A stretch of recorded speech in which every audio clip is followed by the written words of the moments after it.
Hello.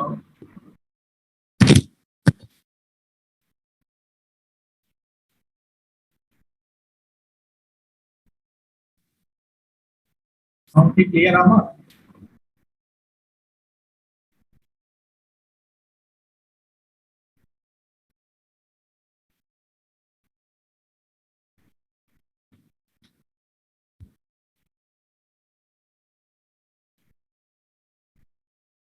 Roll number 13 কি আছে? Roll number 13,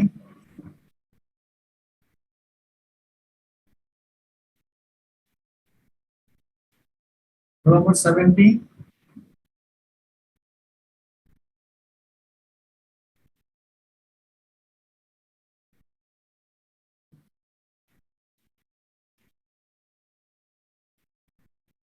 roll number 17,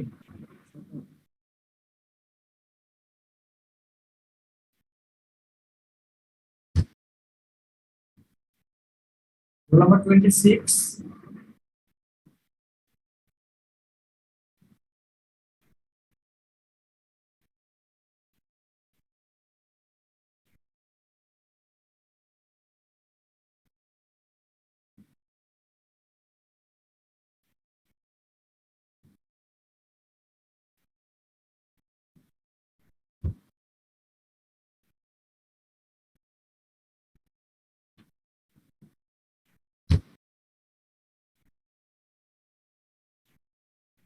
roll number 56,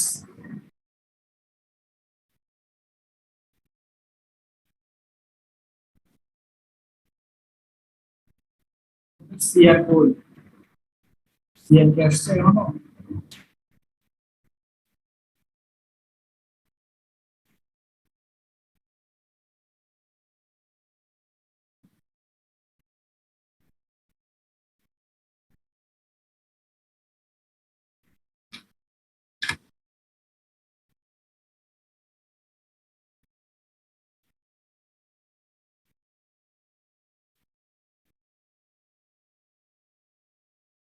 Sourav আসছে তুমি?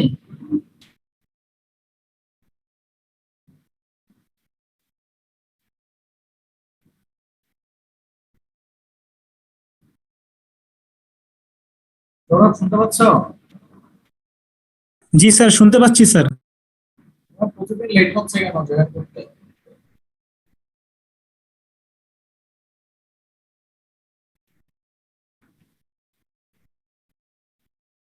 স্যার আমি 17, আমাকে কি ডাকছিলেন? আমার একটু জয়েন ডাকছিলাম। করতে লেট হয়েছে। ঠিক আছে। রোল নাম্বার 26, 29,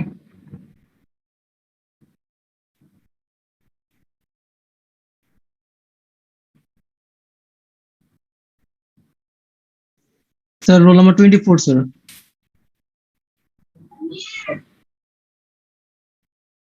37, 38,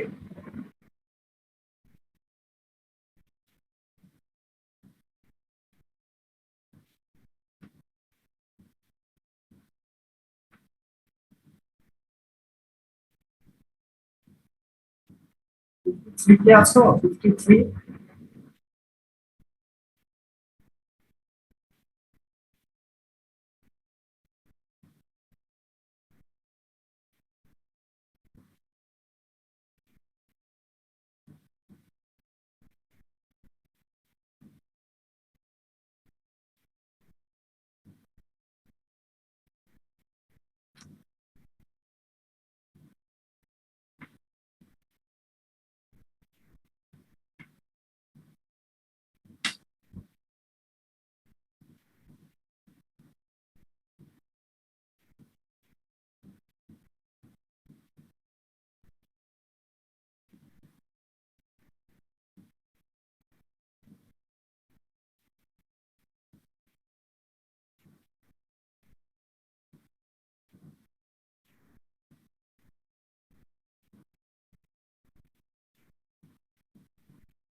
আচ্ছা, আমরা কি স্টার্ট করতে পারি নাকি? Yes, sir. আজকে তোমাদেরকে রিলেটিভ ডেনসিটি দেখানোর কথা, তাই না?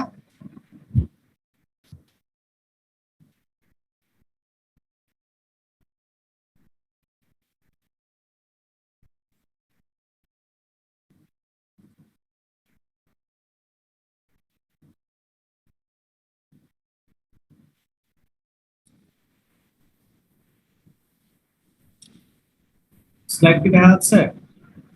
জি স্যার, দেখা যাচ্ছে। স্যার আমার নেটওয়ার্কের প্রবলেম ছিল।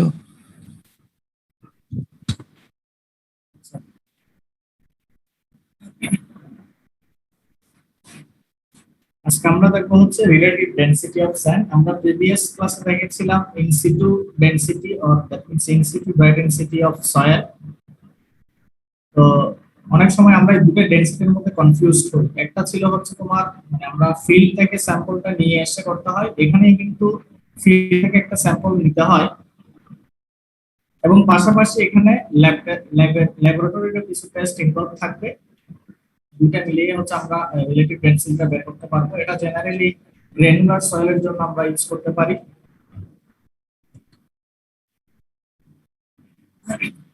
It is important to know the level of compaction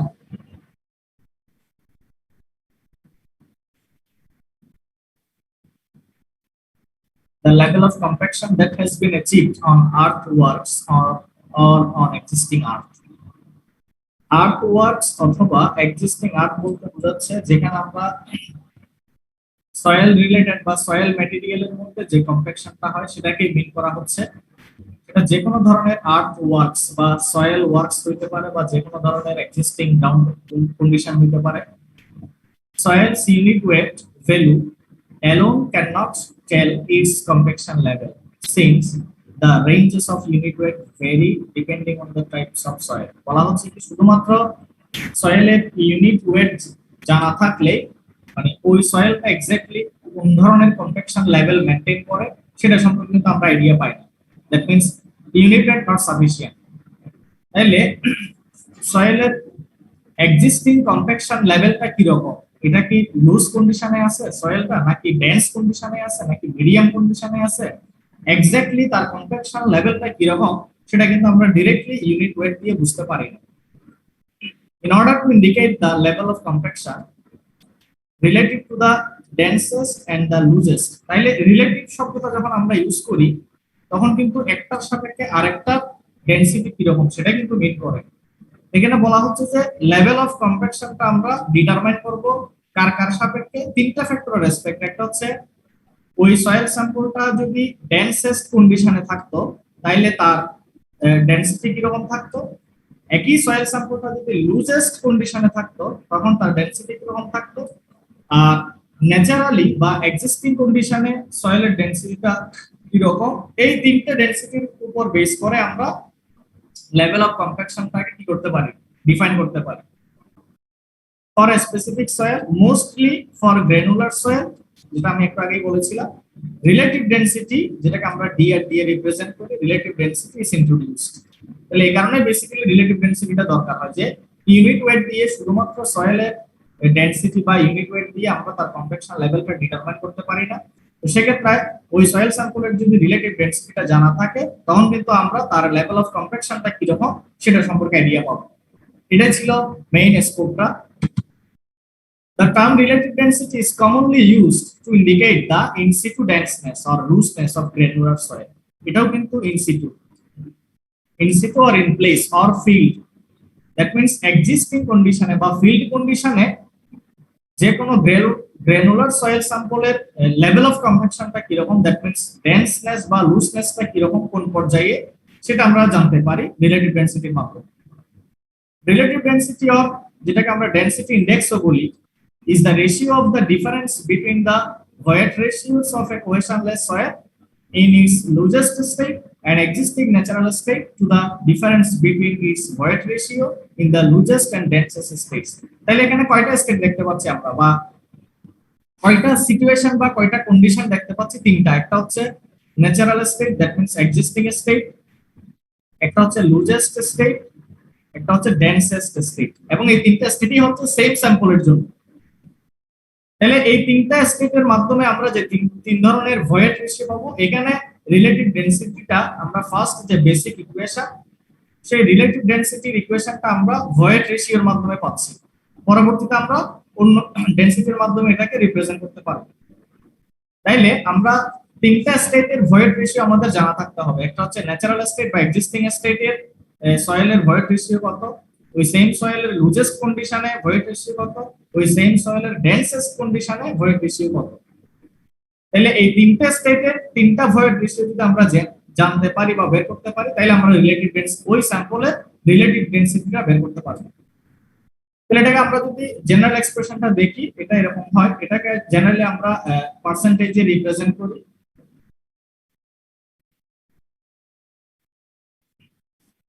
100% এর মধ্যে ইকুয়েশনটা হচ্ছে কি রকম, ই ম্যাক্স মাইনাস ই, এখানে ই যেটা এটা হচ্ছে আমরা যদি এটাকে ই এন দিই, that means natural state, divided by E max minus E minimum. E হচ্ছে কি ভয়েড রেশিওর জন্য আমরা ইউজ করতেছি। আচ্ছা, এখানে একটা প্রশ্ন করি আমি, ম্যাক্সিমাম ভয়েড রেশিও এবং মিনিমাম ভয়েড রেশিওর ক্ষেত্রে লুজেস্ট কন্ডিশনে কোনটা পাবো ই, আর ডেন্সেস্ট কন্ডিশনে কোনটা পাবো ই, বলতে পারবা কেউ?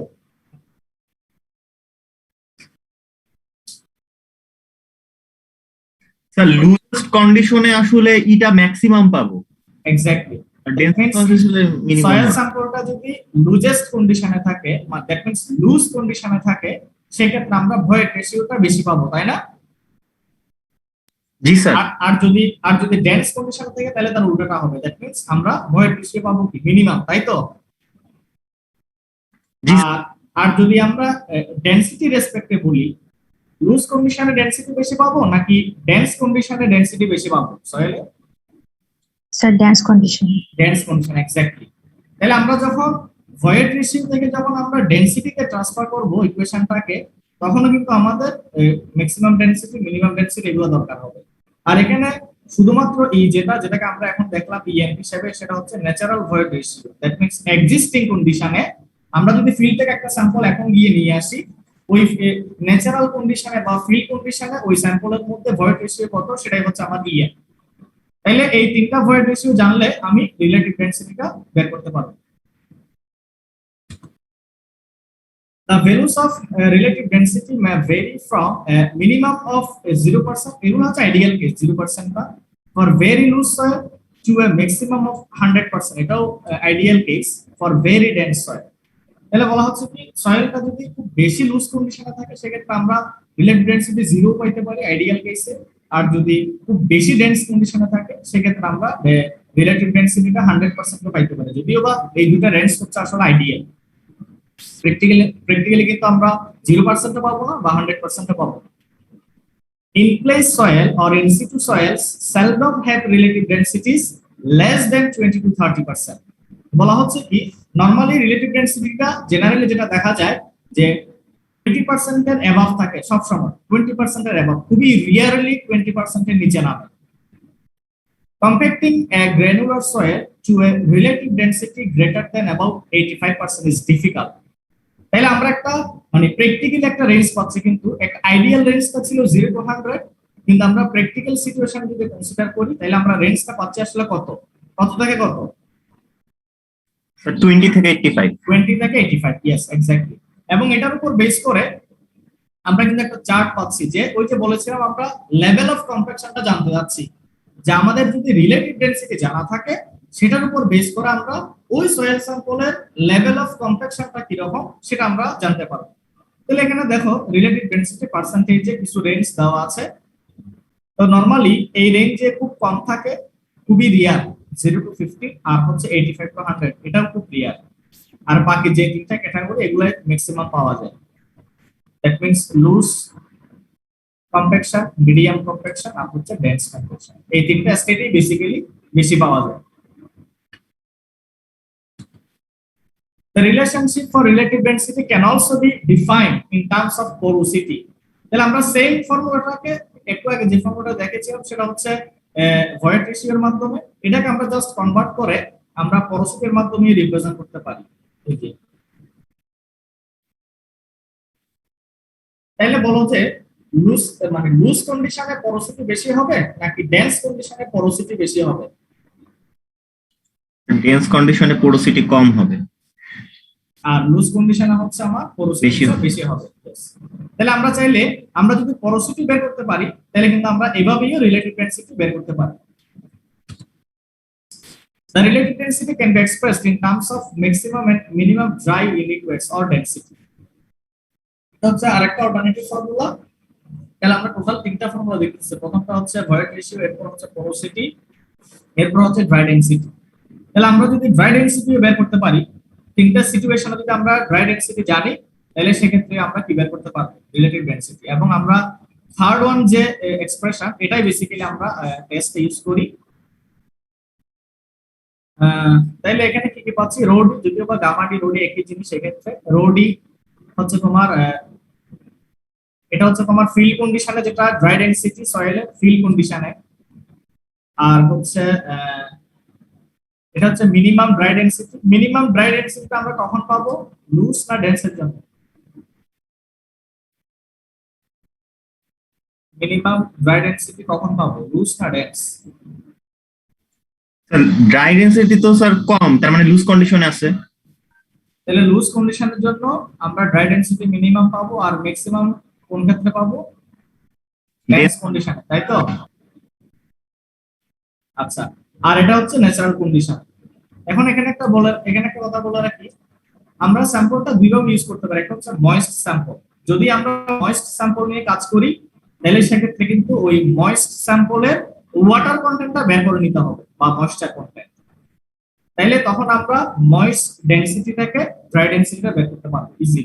আলটিমেটলি ফাইনালি কিন্তু আমরা ড্রাই ডেনসিটিটা বের করি রিলেটিভ ডেনসিটি। তো যদি আমরা ময়েস্ট ডেনসিটি নিয়েও কাজ করি সেক্ষেত্রে আমরা যদি ময়েশ্চার কন্টেন্ট জানি তাহলে আমরা ড্রাই ডেনসিটি বের করতে পারবো। তাহলে আমরা এই ড্রাই ডেনসিটির ফর্মুলা ইউজ করেও আমরা কি বের করতে পারি? রিলেটিভ ডেনসিটিটা বের করতে পারি।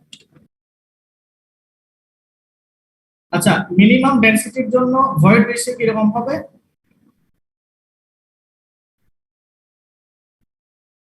Sir maximum.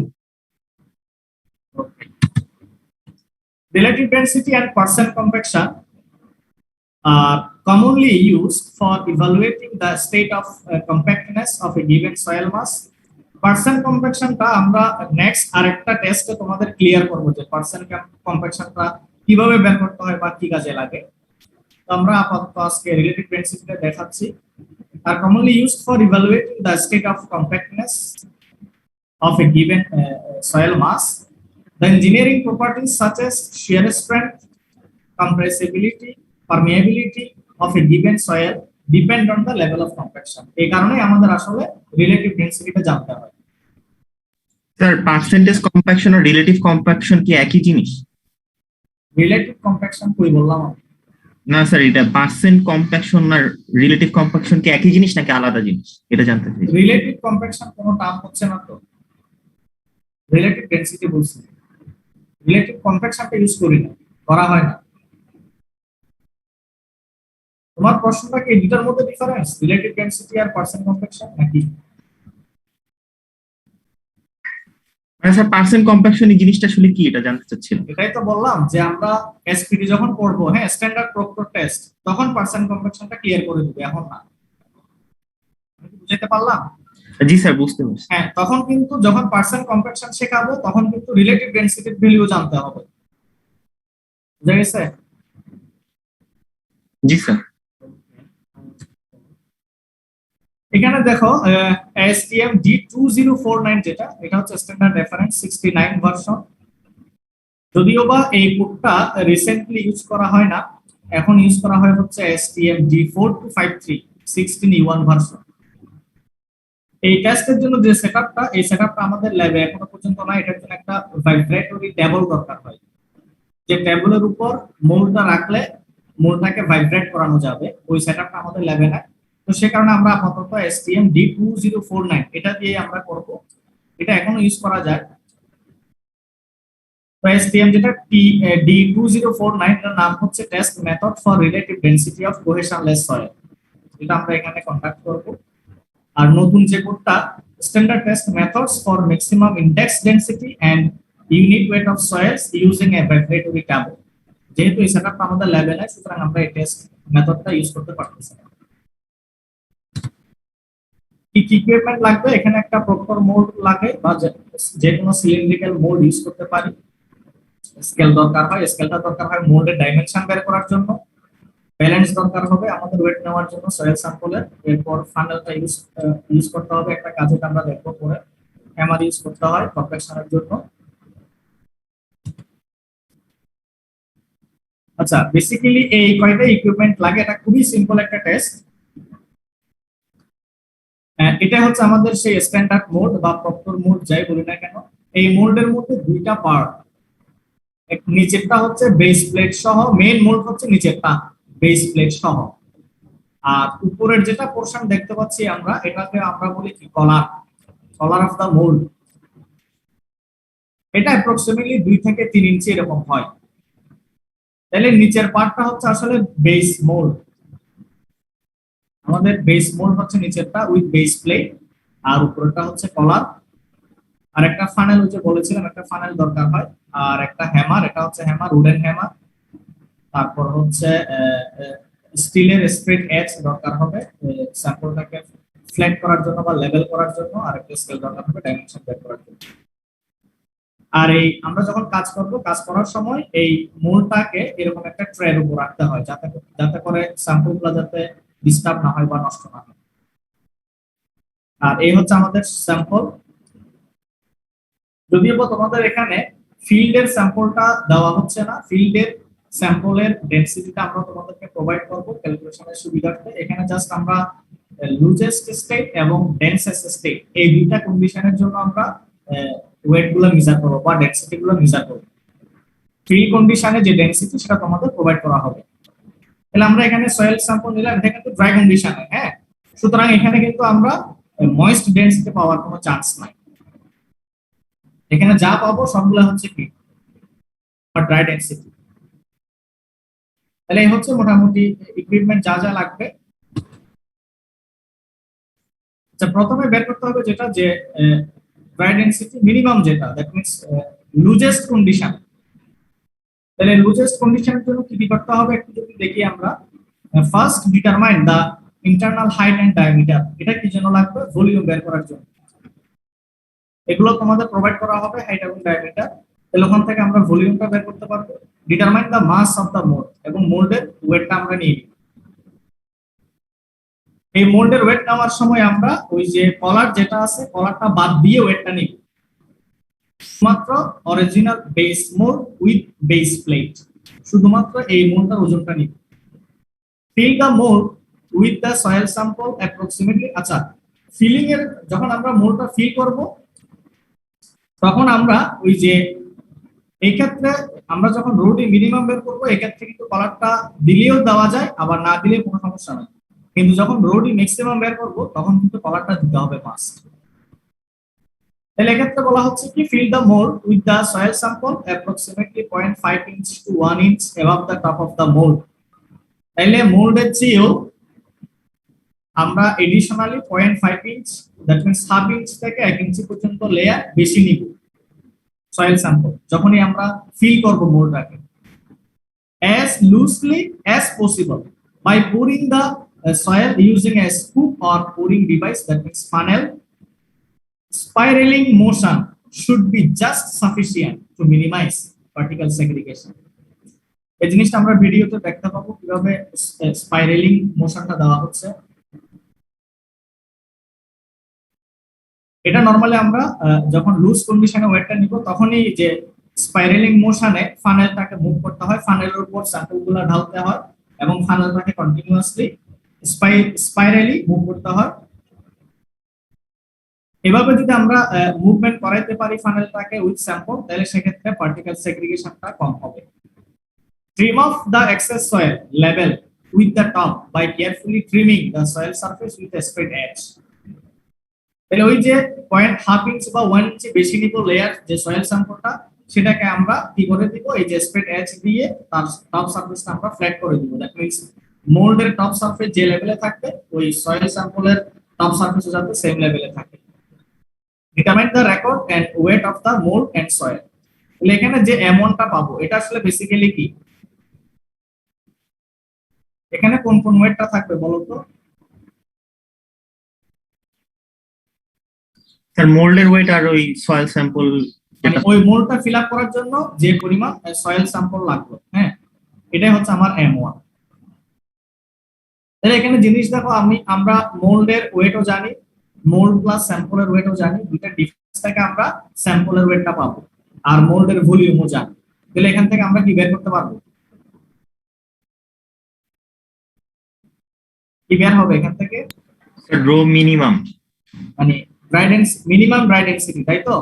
জি স্যার। স্যান্ডের minimum dry density.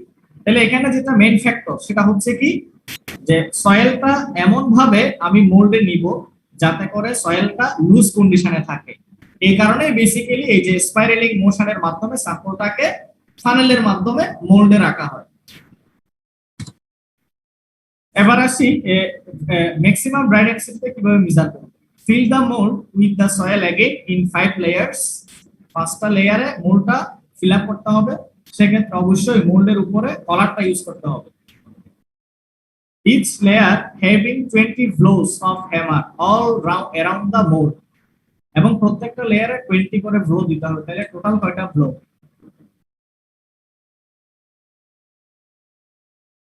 Total blow কয়টা? স্যার 100টা। হ্যাঁ, এবং এই ব্লো গুলো দিতে হবে হচ্ছে ওই যে উডেন হ্যামার দিয়ে, এবং এমন ভাবে দিতে হবে all around the mould. That means ওই হ্যামারিংটা যাতে মোল্ডের চারপাশে হয়, দ্যাট মিন্স কোনো ধরনের ভয়েড যাতে না থাকে, এবং স্যাম্পল গুলা যাতে নিজেদের মধ্যে অ্যারেঞ্জমেন্ট করে যাতে ফুললি কম্প্যাক্টেড কন্ডিশনে থাকে। এই জন্যই আসলে পাঁচটা লেয়ারে ব্লো গুলো অ্যাপ্লাই করার মাধ্যমে সয়েলটাকে ডেন্স করা হয়। Trim of এটাও একই নিয়মে, trim of the excess soil level with the top by carefully trimming the soil surface with the steel straight edge. Determine and record the weight of the mold and compacted soil M2. তাহলে M2 এর মধ্যে কি কি আছে? Mould plus soil, আর আমরা মোল্ডের wait জানি। দুইটার difference হচ্ছে আমার ডেন্স কন্ডিশনে সয়েল স্যাম্পলের ওয়েট, আর আমি মোল্ডের ভলিউম জানি। তাহলে এখান থেকে কি পাবো?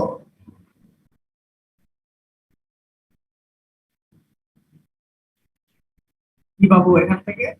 Sir rho maximum. That means maximum dry ডেনসিটিটা পাবো, তাই তো? তাহলে আমাদের লাগবে যে তিনটা জিনিস, একটা হচ্ছে field density, field dry density যেটা আমি প্রোভাইড করব, আর দুটো আমরা দেখে নিলাম কিভাবে বের করতে হয়। একটা হচ্ছে লুজেস্ট কন্ডিশনে ড্রাই ডেনসিটি, আর একটা হচ্ছে ডেন্সেস্ট কন্ডিশনে ড্রাই ডেনসিটি। এখানে দেখো আমরা ওয়েট গুলো, একটা টিপিক্যাল টেস্টের ওয়েট গুলো দেখানোর চেষ্টা করেছি।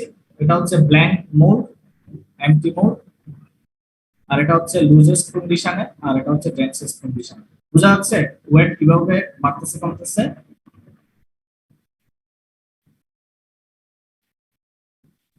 জি স্যার। এই দুটার মধ্যে কোনটাতে বেশি ওয়েট? পরেরটা না? জি স্যার পরেরটা বেশি। দ্যাট মিন্স এটা আসলে ওই যে 5 লেয়ারে 20 ব্লো অ্যাপ্লাই করা হয়েছে, তাই তো? আর এটা হচ্ছে স্পাইরালিং মোশনে ফানেলের মাধ্যমে স্যাম্পলটাকে মোল্ডের মধ্যে রাখা হয়েছে। তাহলে এখান থেকে আমরা প্র্যাকটিক্যালি বুঝতে পারি যে ভেরিয়েশনটা আসলে কেমন হয়।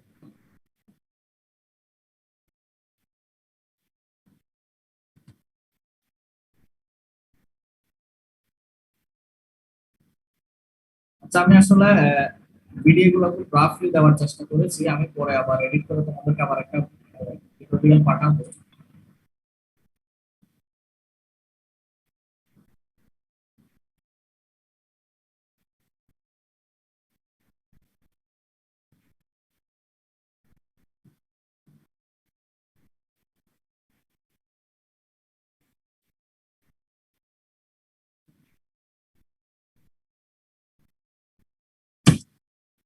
কি সাউন্ড শোনা যাচ্ছে? জি স্যার। ভিডিওর সাউন্ড কি শোনা যায়?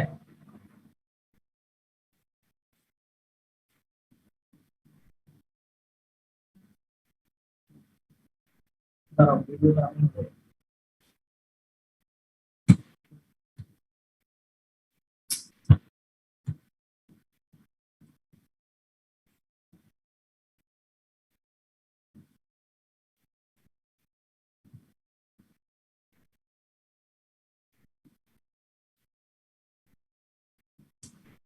দেখি সাউন্ড শোনা যাচ্ছে?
সমস্যা হচ্ছে।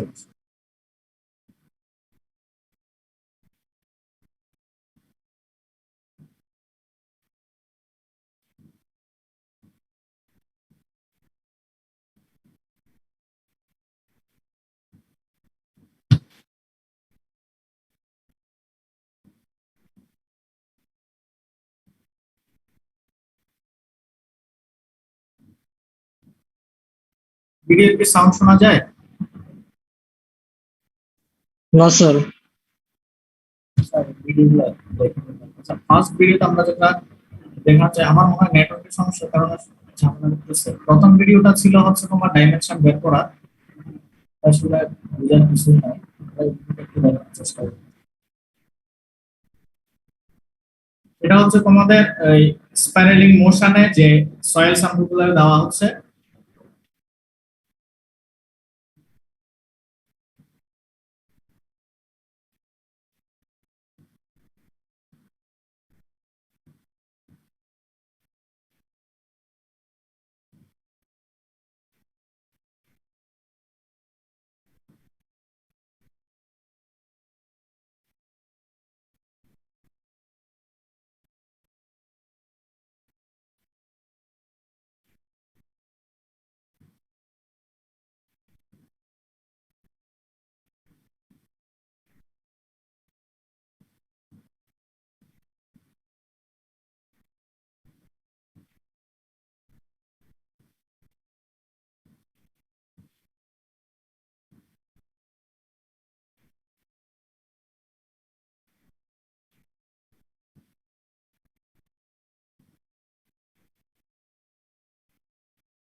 এটা কি বুঝতে পারছো? হ্যালো? জি স্যার, বুঝতে পারছি। এটা হচ্ছে তোমার ওই যে লুজ কন্ডিশনে, যদিও বা এখানে খুব মানে দ্রুত করা হয়েছে টেস্টটা, এটা আসলে খুবই স্লোলি ওই ফানেলটাকে এই এই মোল্ডের সার্কামফারেন্স বরাবর রোটেট করাইতে হয় আর কি, যেটাকে বলা হচ্ছে স্পাইরালিং মোশন। খুবই স্লোলি একটা sufficient distance maintain, sufficient distance না, সরি, মানে মিনিমাম একটা ডিসটেন্স মেনটেন করে, মানে অনেক উপর থেকে কিন্তু ঢালা যাবে না। আমরা এই যে ফানেলের ভিতর দিয়ে যে স্যাম্পল গুলো দিচ্ছি, এই ফানেলের যে চোঙাটা বা ফানেলের যেটা যে মুখ দিয়ে স্যাম্পল গুলো বের হচ্ছে, ওই মুখ এবং স্যাম্পলটা যে জায়গায় পড়তেছে, এই দুটার মধ্যে ডিফারেন্স কিন্তু খুব বেশি হইতে পারবে না। এটা ধরো অ্যাপ্রক্সিমেটলি 1 ইঞ্চি থাকলে এনাফ। আমি যাতে অনেক উপর থেকে, দ্যাট মিনস 1 ফিট উপর থেকে যাতে স্যাম্পলটা না ফেলি।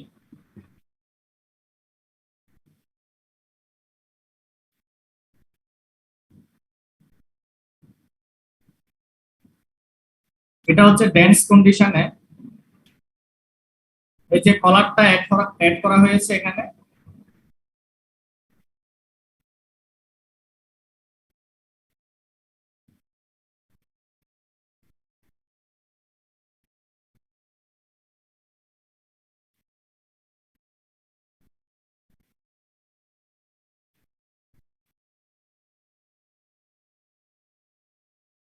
স্যার এখানে সাইডে হ্যামারিং করা হচ্ছে কেন স্যার? সাইড এটা নিয়ম হচ্ছে এরকম, সাইডে হ্যামারিং করা, উপরে না,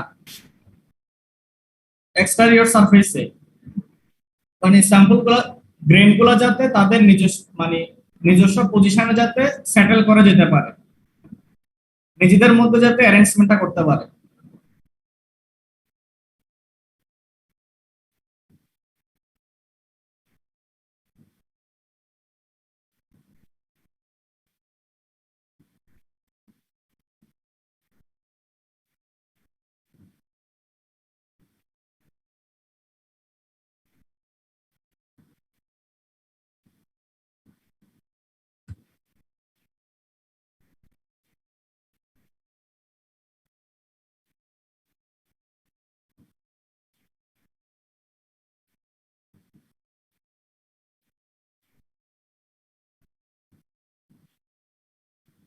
মোল্ডটাকে এভাবে কলারের উপর রেখে মোল্ডের আশেপাশে যে স্যাম্পল গুলা ছিল সেগুলাকে পরিষ্কার করে নিয়ে ফেলতে হবে, দেন এরপরে স্যাম্পল সহ মোল্ডটা ওয়েটটা নিতে হবে।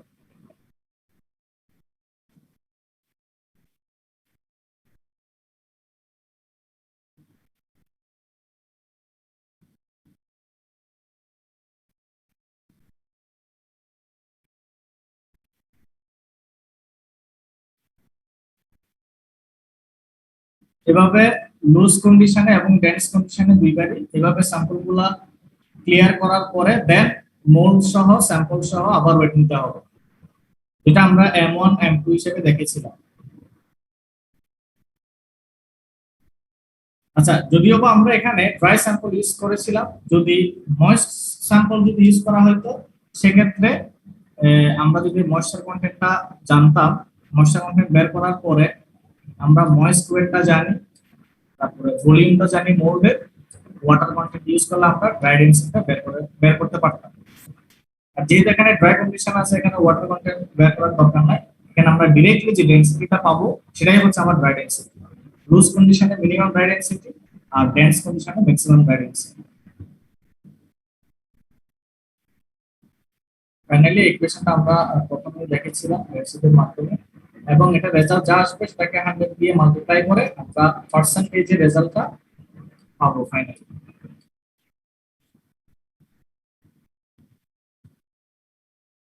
আচ্ছা, এই পর্যন্ত কারো কোনো প্রশ্ন থাকলে বলতে পারেন।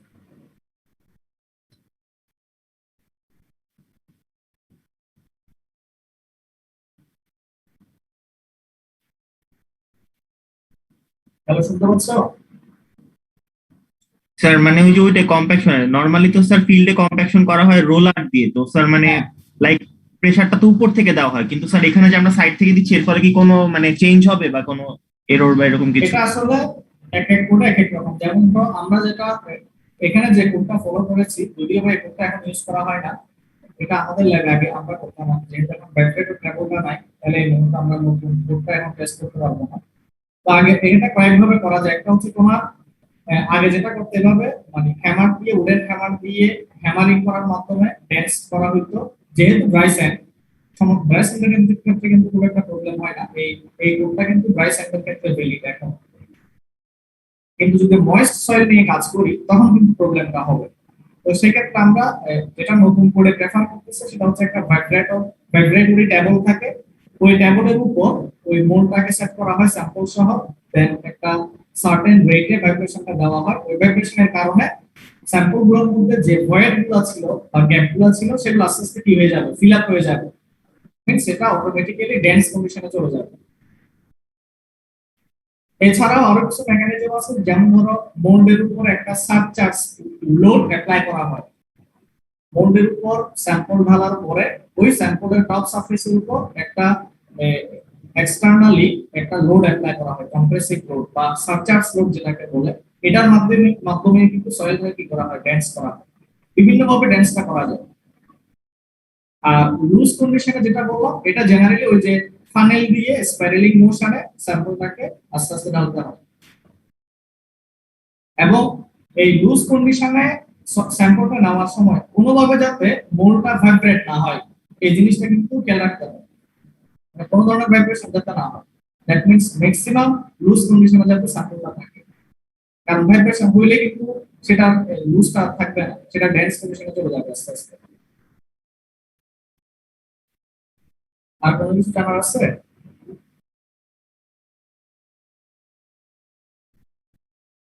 হ্যালো,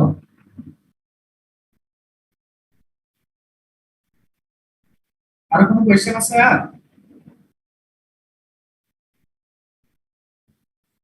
আচ্ছা, না থাকলে আমরা তাইলে ডাটা শিটটা একটু দেখাই।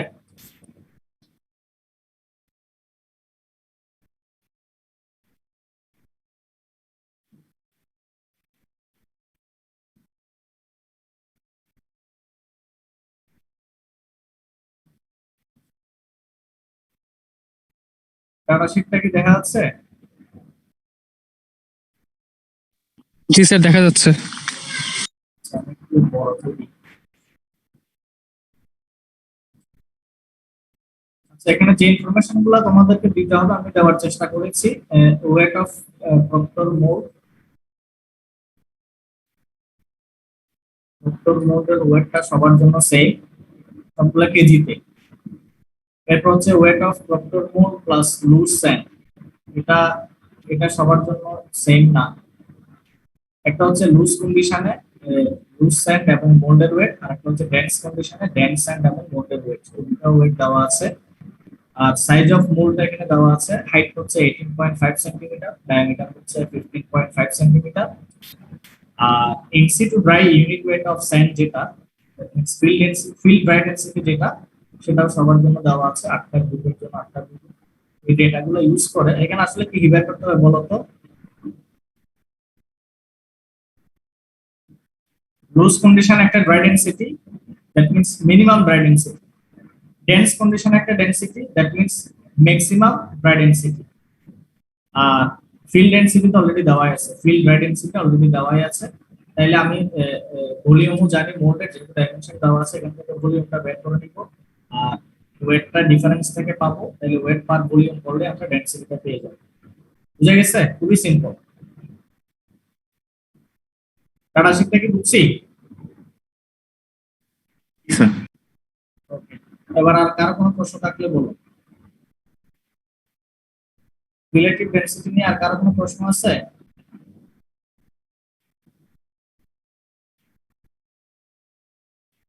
হ্যালো,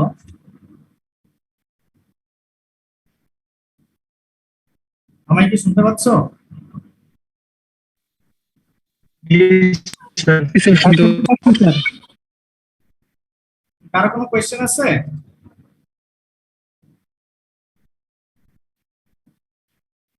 হ্যালো, আচ্ছা, কোয়েশ্চেন না থাকলে আমরা এখানে শেষ করি। আমরা নেক্সট ক্লাসে তোমাদের এসপিটিটা দেখাবো, এসপিটি এবং এমপিটি। এটা হয়তো বা কম্পিটিটিভ বিফোরটা ডিফারেন্ট, কিন্তু টেস্ট প্রসিডিউরটা ঠিক একই রকম। SPT means standard Proctor test, আর একটা হচ্ছে মডিফাইড প্রক্টর টেস্ট। এই টেস্টটা তোমাদের নেক্সট ক্লাসে দেখানো হবে। তাহলে আজকে পর্যন্তই থাক। স্যার হ্যাঁ বলো। স্যার গতকালের এক্সপেরিমেন্ট নাম্বার কত কত? হ্যাঁ, বুঝি নাই। স্যার গতকালের এক্সপেরিমেন্ট আর আজকেরটার মানে এক্সপেরিমেন্ট নাম্বার কত কত দিব? তোমরা ডিরেক্ট শেয়ার একটা কত দিছিলা? যদি তোমরা অনলাইনের গুলাকে আলাদা নাম্বারিং করো তাহলে ডিরেক্ট শেয়ার যদি তোমার 1 নাম্বার হবে আর কি। আর যদি তোমরা বাকিগুলোর সাথে অ্যাড করতে চাও তাহলে তোমার 6 নাম্বার থেকে শুরু। তাহলে 6, 7, গতকালকেরটা 8, আজকেরটা 9। বুঝা গেছে? জি স্যার। আর তোমরা তাইলে এই দুটা রিপোর্ট নেক্সট ফ্রাইডে রাত 12টার মধ্যে তোমরা সাবমিট করবা, ঠিক একইভাবে আর কি, একই নিয়ম। ঠিক আছে, থ্যাংক ইউ। আসসালামু আলাইকুম স্যার।